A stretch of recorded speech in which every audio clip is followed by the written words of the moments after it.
하나님 말씀 누가복음 9장 18절에서 27절까지의 말씀입니다. 어제 본문에서 제자들에게 능력을 주고 전도여행을 보내신 것과 오병이어의 기적을 살펴보았는데요. 오늘 본문은 18에서 21절까지 베드로의 신앙 고백이 담겨 있고 22절에서 27절은 예수님의 고난과 죽음, 부활, 그리고 제자들이 걸어가야 할 제자도에 대해서 말씀하고 있습니다. 먼저 18절을 보면 예수님께서 기도하신 후에 제자들에게 묻는 내용이 나오죠. 무리가 나를 누구라고 하느냐? 사람들이 누구라고 하는지 물으셨습니다. 이때 제자들의 대답이 무엇입니까? 19절에 보면 예수님의 질문에 세례 요한이라 하는 사람도 있고 더러는 엘리야라, 더러는 옛 선지자 중에 하나라고 대답합니다. 라고 사람들의 이야기하는 것들을 전해줍니다. 제자들의 대답만 가지고 보면 당시의 사람들은 예수님을 보았고 예수님을 경험하였음에도 불구하고 그리스도로 생각하지 않았다는 것이죠. 우리들은 예수님께서 행하신 귀신을 쫓아내고 병을 고치고 오병이어로 먹이시는 그 사건을 보면서 그냥 능력 있는 사람 중에 하나, 선지자 중에 한 사람 정도로 여겼다라는 것을 볼 수가 있어요. 예수님은 우리가 어떻게 생각하는지에 대해서 궁금한 게 아닙니다. 사실 중요한 건 제자들의 생각이죠. 그래서 의도적인 질문을 먼저 던진 것인데요. 예수님의 관심은 사람들의 생각이 아니라 제자들의 관심입니다. 나를 따르고 있는 제자들의 마음이 무엇인지를 궁금해 하셨던 것인데요. 20절에 그래서 두 번째 질문을 던집니다. 바로 이 질문을 하기 위해서 무리가 나를 어떻게 생각하는지를 물었던 것인데요. 그럼 너희는 나를 누구라고 생각하느냐? 나와 함께한 너희들은 나를 어떻게 생각하니라고 예수님께서 질문하고 있어요. 사람들이 나를 어떻게 생각하든 아무 상관이 없다. 너희가 생각하는 나는 누구니? 라고 질문하는 것이죠. 베드로는 완벽한 답변을 합니다. 20절에 보면요. 하나님의 그리스도입니다. 하나님께서 이 땅에 보내신 그리스도 구원자 메시아라고 고백하고 있는 것이죠. 여기서 그리스도라는 것은 크리스토스라고 하여서 기름 부음 받은 자, 즉 메시아를 뜻하는 것이며 이 고백은 예수님의 그 신분을 증거한 것으로 그가 곧 성경에 예언된 바 하나님의 뜻을 성취할 그 인물임을 말하고 있습니다. 또한 이 고백은 예수님의 신적 속성을 증거한 것으로 그가 하나님의 본체이자 동시에 완전한 인간임을 보여주고 있어요. 제자들을 대표한 베드로의 고백은요, 지금까지 의문이었던 예수님의 정체를 분명히 밝혀준다는 면에서 중요한 의미를 지니고 있습니다. 물론 베드로는 여전히 예수님을 정치적인 메시아로 생각했습니다. 그러나 이 순간만큼은 마태복음에 기록된 것처럼 하나님께서 알려주신 것이다 라고 우리는 볼 수 있어요. 베드로의 고백을 들은 예수님은 21절에 경고하며 이 말을 아무에게도 이르지 말라고 명령합니다. 자, 경고라는 단어는요, 에피티마오라는 헬라어 원문을 쓰는데 이 말은 보통 꾸짖다, 또 당부하다, 또 심각하게 말하다라는 뜻입니다. 여기서는 꾸짖다라는 것보다는 당부하거나 심각하게 말하다라는 뜻이 사용되어진 것으로 해석할 수 있어요. 그리고 여기다 누가는 다른 복음서와는 달리 마지막에 명하시고, 즉 명령하다를 첨가하여서 이 부분이 매우 강도 높은 함구령임을 우리에게 알려주고 있는데요. 왜 예수님께서 이렇게 하셨을까? 우리는 두 가지를 생각해 볼 수 있어요. 첫 번째는요, 유대인들의 오해를 불러일으키지 않으려 했기 때문이다. 그들은 억압과 핍박을 담으면서 민족적이고 정치적인 의미에서 메시아를 생각했어요. 그리고 그런 메시아를 원했어요. 따라서 예수가 메시아라는 소문이 퍼져나가게 되면 그들은 예수님을 이 땅을 구원할 메시아로 보는 것이 아니라 민족 해방 운동의 지도자로 세우려고 들었을 것입니다. 그리고 두 번째는요, 이 메시아라는 소문이 퍼지면 너무나도 빨리 정치적인 위협이 다가올 수 있기 때문에 예수님이 아직 남으신 지상 사역이 방해받을 수가 있기 때문이다라고 우리가 생각해 볼 수 있어요. 계속해서 22절은요, 예수님의 그 제자들에게 순환과 죽음 그리고 부활에 대해서 예고하는 장면이 기록되어 있는데요. 누가복음에 등장하는 순환 예고 가운데 첫 번째이면서 베드로의 신앙 고백 이후에 주어졌다는 점에서 예수님의 사역의 본질이 무엇인지를 우리에게 말씀해 주고 있어요. 인자가 많은 고난을 받고 장로들, 대제사장들, 서기관들에게 버림받아 죽임을 당하고 제3일에 다시 살아나야 한다. 예수님은 제자들이 자신을 그리스도로 고백한 이후에 이 순환을 예고하는데요. 십자가의 길과 부활의 길을 말씀합니다. 당시 베드로와 제자들은 예수님께서 죽어야 되는 그 사실을 생각조차 못했고 또 그리스도가 고난받는 것까지는 이해했지만 죽어버리면 모든 것이 끝난다라고 생각했어요. 이런 생각이 사람의 일이라고 볼 수 있는데요. 오늘날 이 시대에도 많은 사람들이 예수님을 믿는다고 하지만 어떤 그리스도, 어떤 메시아를 원하고 있습니까? 그저 우리 가정 잘 되게 해주고 내가 하는 일 잘 되게 해주고 돈 많이 벌고 행복하게 살아가는 것, 이런 예수님을 우리가 믿는다면 다른 종교와 다를 바가 없다는 거죠. 예수님을 믿기 때문에 고난도 있고 핍박도 있고 환난도 있고 어려움도 있고 질고도 있고 아픔도 있는 것인데 그저 우리는 내 삶의 평안과 안녕을 바라며 그렇게 살아가고 있고 그런 예수님을 원하고 있습니다. 나의 소원을 들어줄 만한 그러한 분으로만 생각하고 예수님을 조종하거나 예수님을 그렇게 이해한다면 바로 오늘 본문의 순환과 또 제자의 길을 포기하는 그러한 우리의 모습을 볼 수가 있는 것이죠. 베드로에게 예수님은 사단아 물러가라, 하나님의 일을 생각하지 않고 사람의 일을 생각한다라고 다른 복음서에서 이렇게 말하고 있습니다. 이 책망의 말씀 앞에서 우리 자신을 돌아보아야 합니다. 우리는 하나님의 일을 생각하고 있습니까? 혹은 나의 일을 생각하고 있습니까? 내가 믿는 그리스도가 어떤 그리스도인지를 생각해 보아야 합니다. 예수님은 자신이 어떤 그리스도인지를 말씀해 주신 후에 제자들에게 자신을 따르려면 어떻게 해야 하는지를 가르쳐 주는데요. 제자의 길, 제자도에 대해서 말씀하고 있습니다. 23절에 보면 아무든지 나를 따라오려거든 자기를 부인하고 날마다 제 십자가를 지고 나를 따를 것이니라. 예수님을 따르기 위해서 두 가지를 해야 한다고 말하고 있어요. 자기를 부인하고 자기 십자가를 지는 삶. 사실 두 가지가 떨어지지 않고 한 가지로도 볼 수 있는데요. 자기 부인이란 무엇입니까? 나의 욕심, 탐심과 죄의 본성을 부인하는 것입니다. 단순히 내 존재 자체를 부정하는 것이 아니라 내 안에 있는 잘못된 욕망과 이기심, 교만, 그리고 세상의 기준을 내려놓는 것이죠. 예로 들면 나는 내 마음대로 살고 싶다. 나는 내 뜻대로 살고 싶다. 그러나 내 안에 예수님이 계시기 때문에 예수님의 뜻대로 살아가겠다라는 것. 바로 이것이 자기 부인입니다. 그럼 자기 십자가를 진다는 것은 무엇입니까? 예수님처럼 실제로 십자가에 못 박히라는 그 말이 아닙니다. 오히려 예수님을 따르는 삶을 살면서 감수해야 할 어려움과 희생을 받아들이는 것을 말하는데요. 손해를 보더라도 하나님의 말씀대로 행동하고 용서하기 힘든 사람을 용서하는 것, 바로 이것이 자기 십자가를 지는 것입니다. 그런데 23절에 보면 한 가지 중요한 단어가 기록되어 있죠. 날마다라는 표현이에요.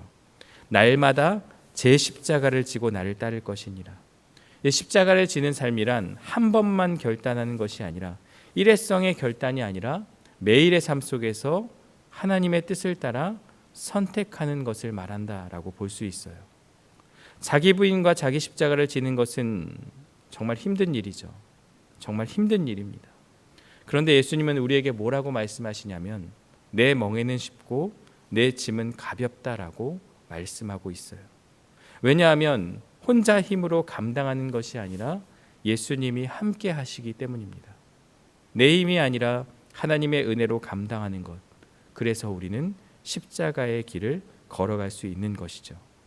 자기 부인은요, 나를 포기하는 것이 아니라 예수님을 믿고 나의 삶을 맡기는 것입니다. 그리고 자기 십자가를 지는 것은 나를 힘들게 하는 고난이 아니라 예수님과 함께 살아가는 것이다라는 것을 우리에게 말씀해 주고 있어요. 이런 삶은 24절의 말씀대로 세상 사람들이 볼 때는 자기 목숨을 잃는 것으로 보입니다. 그런데 예수님은 그 길이 구원의 길이라고 말해요. 이 말씀이 진리입니다. 사람들은 어떤 삶을 살고자 합니까? 자기 목숨을 구원하고자 합니다. 여기서 자기 목숨을 구원하는 삶은 자신이 주인이 되어 안목의 정욕, 육신의 정욕, 이생의 자랑을 쫓아 사는 삶을 말해요.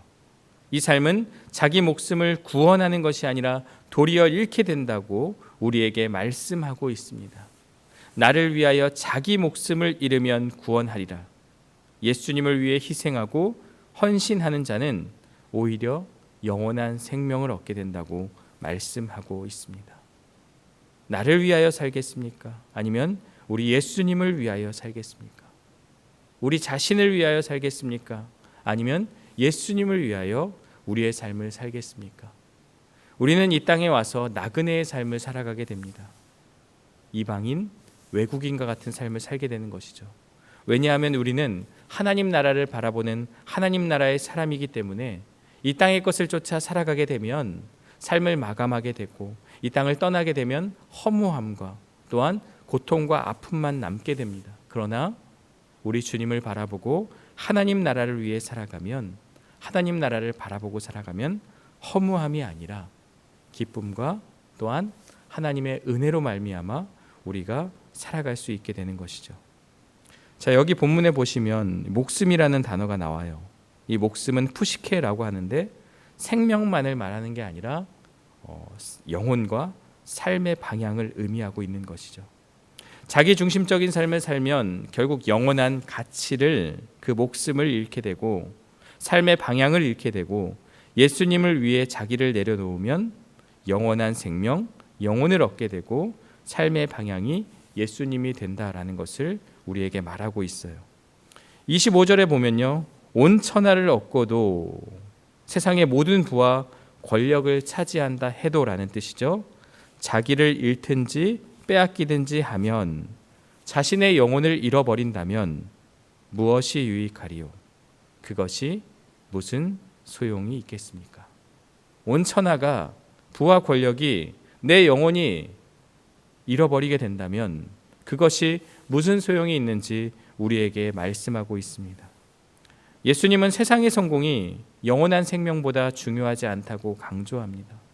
아무리 많은 돈과 명예와 권력을 가져도 영혼을 잃으면 아무 소용이 없다는 것을 말해요. 결국 이 영혼의 중요성을 깨닫고 하나님께 나오는 것이 중요하다라는 것을 우리에게 말씀하고 있습니다. 26절에 보면 누구든지 나와 내 말을 부끄러워하면이라는 표현이 있어요. 이 말은요, 제자들이 복음을 증거할 때 다른 사람들의 부정적인 반응을 의식하지 말라는 당부이며, 또한 박해의 상황을 염두에 두고 이런 말씀을 주셨다고 볼 수 있어요. 예수님의 부활 승천 이후에 교회 핍박이 닥쳐올 때 예수님이 가르쳐준 삶의 방식이 무기력해 보이며 신앙인들의 삶이 실패자의, 패배자의 모습처럼 사람들의 눈에 보인다고 하더라도 그것을 부끄러워하지 말라고 우리에게 말씀하고 있습니다. 26절은 예수님을 거부하는 자에 대한 심판을 말한다면 27절은 예수님을 따르는 자들에 대한 축복이 그 안에 약속되어 있는데요. 자, 27절에 보면 한 가지 의문점이 들어요. 여기 서 있는 사람 중에 죽기 전에 하나님의 나라를 볼 자들도 있다. 자, 여기 서 있는 사람은 과연 누구입니까? 가까운 문맥을 보면 베드로와 야고보와 요한이 변화산에서 예수님의 변모를 목격한 것을 가리킨다는 견해가 있고요. 조금 더 멀리 보면 예수님께서 부활하시고 승천하기까지 500명이 넘는 사람들에게 그 예수님을 보여주셨죠. 부활하신 예수님을. 그래서 그것을 가리킨다는 견해가 있고요. 마지막 세 번째는요, 오순절 이후 성령 강림을 통해 이 땅에 오신 그 사건을 가리킨다는 것을 말하고 있습니다. 문맥상으로 보면 베드로와 야고보와 요한이 그것을 보았기 때문에 그것을 지칭하는 것으로 보이지만, 오늘 우리에게 적용해 본다면 이미 구원받은 우리는 이 땅 가운데 임한 하나님의 나라를 누리고 있기 때문에 여기 서 있는 사람 모두는 성령 안에 거하는 모든 성도, 즉 저와 여기 계신 성도님들을 뜻하는 것입니다. 오늘 말씀을 통해서 먼저 나에게 예수님은 누구인지 한번 신앙의 본질을 점검해 보아야 합니다. 베드로는 하나님의 그리스도라고 고백했지만 당시의 사람들은 단순한 선지자, 단순한 능력이 있는 그런 사람으로 여겼습니다. 우리는 예수님을 믿는다고 하면서도 진정한 그리스도로 받아들이고 있는가? 아니면 단순히 내 소원을 들어주는 존재로 생각하는가 돌아보아야 합니다. 나는 예수님을 내 삶을 책임지는 구원자로 믿고 있는가? 아니면 내 삶을 잘되게 해주는 존재로 믿고 있는가? 예수님을 나에게 있어서, 나의 삶에 있어서 행복과 축복과 그런 것만 부어주시는 분으로 생각하는가? 아니면 내 삶을 책임지는, 내 영혼을 책임지는 구원자 메시아인가를 우리가 한번 생각해 보면 좋을 것 같습니다. 또한 예수님은 자기를 부인하고 날마다 제 십자가를 지라고 말씀하셨습니다. 자기 부인이란 나의 탐심과 이기심을 내려놓는 것입니다. 직장과 가정, 나의 인간관계 속에서 내가 원하는 것을 내려놓고 예수님의 뜻을 따르는 선택을 하고 있습니까? 나의 뜻과 예수님의 뜻이 충돌할 때 우리는 어떻게 반응해야 합니까? 오늘 본문은 날마다 십자가를 지라고 말씀합니다. 매일의 삶 속에서 예수님의 뜻을 선택하기를 간절히 원합니다. 마지막으로 세상의 성공과 영원한 생명, 무엇을 추구하며 살아가고 있습니까? 온 천하를 얻고도 영혼을 잃으면 무슨 소용이 있겠는가라는 말씀처럼 우리는 종종 세상의 성공과 하나님의 뜻 사이에서 갈등합니다. 나는 돈과 명예와 인정받는 것을 더 중요하게 여기고 있지 않습니까? 우리가 정말 중요하게 여기는 것은 하나님과의 관계가 되어야만 합니다. 하나님과의 관계 때문에 우리가 예배하는 것이고 하나님과의 관계 때문에 하나님의 말씀에 순종하는 것입니다. 우리가 부부 사이에서도 사랑하기 때문에 배우자가 원하는 것을 행하는 것처럼 아이가 부모를 사랑하기 때문에 부모가 말하는 것에 순종하는 것처럼 우리는 하나님을 사랑하고 하나님을 믿고 하나님을 따르기 때문에 하나님의 말씀에 순종하는 결단이 우리 안에 있어야 하는 것입니다. 오늘 말씀은 우리에게 올바른 신앙 고백이 얼마나 중요한지를 가르쳐주고 있습니다. 무리가 나를 누구라 하느냐라고 물으셨을 때 사람들은 세례 요한, 엘리야, 선지자 중에 하나라고 생각했습니다. 그러나 베드로는 하나님의 그리스도라고 고백합니다. 우리가 어떤 신앙 고백을 하느냐에 따라 삶의 방향과 가치관이 달라집니다. 예수님이 나의 주인임을 인정한다면 내 삶의 기준이 세상의 가치가 아닌 하나님의 뜻이 된다는 것을 기억하기 원합니다. 또한 예수님은 나와 내 말을 부끄러워하면 나도 그를 부끄러워할 것이라고 경고하셨습니다.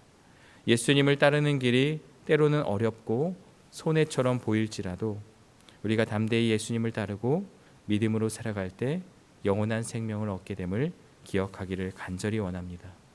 오늘 나는 예수님을 누구로 고백하고 있습니까? 나는 내 삶 속에서 자기를 부인하고 자기 십자가를 지는 삶을 실천하고 있습니까? 나는 세상의 가치보다 하나님 나라의 가치를 추구하며 살아가고 있습니까? 이 질문에 대한 답을 다시 한번 생각하며 제자의 길을 걸어가는 저와 여러분들 되시기를 주의 이름으로 축원합니다. 함께 기도하겠습니다. 사랑과 은혜의 하나님, 오늘 말씀을 통해 진정한 제자의 길이 무엇인지를 깨닫게 됩니다. 우리 삶에 있어서 삶의 기준이 하나님의 말씀이 되어야 하며 우리 또한 환난과 고통 가운데서 그것을 감당하는 또한 그러한 믿음의 모습을 허락하여 주시고 무엇보다도 하나님 나라의 가치를 위해 영혼을 위해 살아가는 우리 모두의 삶이 될 수 있도록 인도하여 주옵소서. 바른 신앙 고백기에 바른 신앙이 세워짐을 기억하게 하여 주옵소서.